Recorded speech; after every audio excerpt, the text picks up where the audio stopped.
Gràcies, presidenta Borràs, vicepresidenta, president, consellera, diputades, diputats. Som davant d'una situació molt greu, d'una emergència de país. Estem vivint una sequera històrica i, malauradament, les previsions meteorològiques no són esperançadores. Per tant, el moment demana mirada ampla, responsabilitat, no entrar en politiqueria de pati d'escola i prendre decisions de país. I volem solucions ràpides i eficaces. I això amb un doble enfocament. Necessitem aigua ja.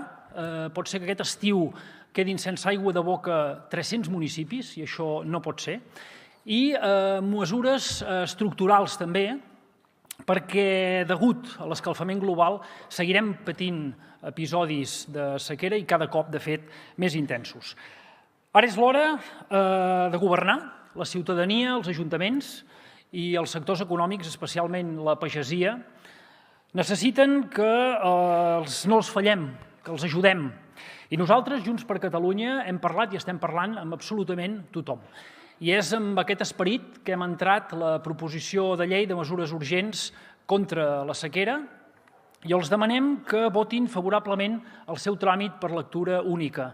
No podem marejar la perdiu esperant que plogui, necessitem activar-nos ja, de fet fa ja un any que hi ha avisos que calia activar-se. I hem tirat endavant aquesta iniciativa parlamentària per contrarrestar el fracàs de la cimera de l'aigua, en la qual el govern no va ser capaç de liderar un consens i la resta de partits de moure's de les seves posicions enrocades. Només Junts per Catalunya vam mostrar mà estesa, voluntat d'acord. I hem tirat endavant aquesta iniciativa per aconseguir un punt d'inflexió, per trencar la paràlisi que tenim en aquest moment en la gestió de la sequera i que el país no es pot permetre.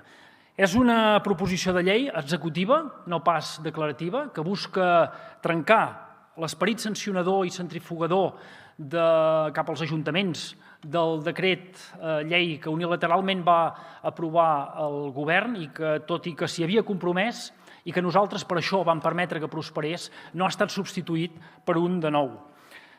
Una proposició de llei que s'enfoca a col·laborar amb els ajuntaments, amb les administracions, amb els sectors i a acompanyar amb accions i recursos concrets.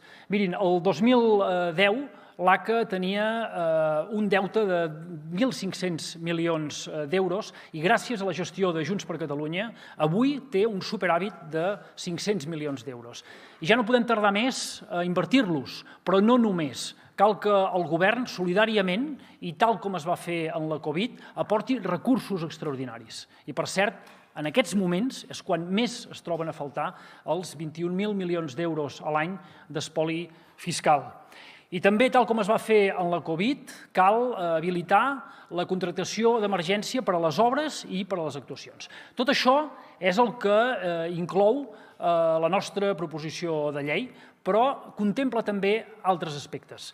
Per exemple, mesures concretes tant en l'abastament en alta com en baixa, i aquí estem parlant de la nova desalinitzadora del Foix, de l'ampliació del Tordera, d'infraestructures d'aigua regenerada, de potabilitzadores, de millora de la xarxa de subministrament, de recuperació de pous, etc. I tot en pressupost.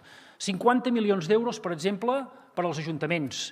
Uns ajuntaments per als quals proposem que hi hagi una moratòria del règim de sancions en l'ús de l'aigua fins a l'1 de juliol, perquè estem convençuts que el que cal és dotar-los d'assessorament i de recursos, que el que cal és acompanyar-los, donar-los un marge de temps. I finalment hi hem inclòs també la redacció en el termini màxim d'un mes d'un pla de xoc per a la pagesia. El sector agrari, el primer sector, és qui més està patint aquesta sequera i, per tant, necessita de tot el nostre esforç, perquè en aquest moment ja no estem parlant de salvar la pagesia, estem parlant d'assegurar, de garantir l'alimentació del país. Per tant, els demanem el vot favorable a la lectura única d'aquesta proposició de llei i restem oberts a estudiar les propostes, les esmenes de millora que ens vulguin fer arribar.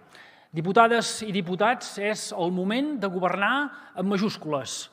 Junts per Catalunya ho liderem i ho vigilarem de ben a prop. Moltes gràcies.